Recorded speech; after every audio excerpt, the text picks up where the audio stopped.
শুধু একটা কাজ যদি উম্মত করতে পারে জান্নাত পাবে। বলে দেব কোনটা? অনেক কাজই আছে কিন্তু স্পেশাল একটা কাজ, একটা।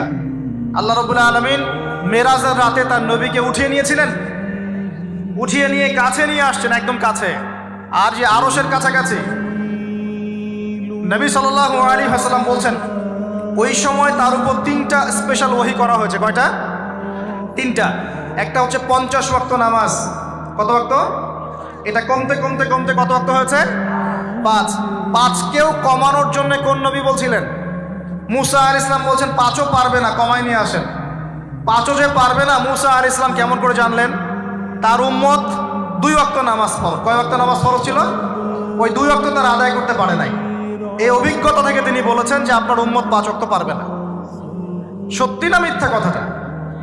আসলেই কি উম্মত 5 ওয়াক্ত নামাজ পড়তে পারছে? আচ্ছা, যাই হোক, আল্লাহ পাক আমাদেরকে পড়ার তৌফিক দান করুন। দ্বিতীয় ওহী হচ্ছে সূরা বাকারার শেষের 3টা আয়াত। কয় আয়াত? সূরা বাকারার শেষের 3 আয়াত ওহী করেছেন কে? আল্লাহ রাব্বুল আলামিন। কোন ব্যক্তি যদি রাতের বেলা সূরা বাকারার শেষের 3টা আয়াত পড়ে সারা রাত ইবাদত করেন, নেকি পাবে ইনশাআল্লাহ।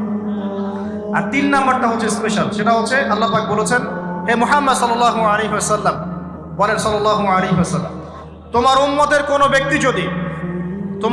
কোনো ব্যক্তি যদি আসমান জমিনের সমান গুনাহ নিয়ে আমার সামনে দাঁড়ায়, আসমান জমিন সমান গুনাহ নিয়ে আমার সামনে দাঁড়ায়, কিন্তু আমার সাথে শিরকের পাপ নাই, আমার সাথে কোনো শিরকের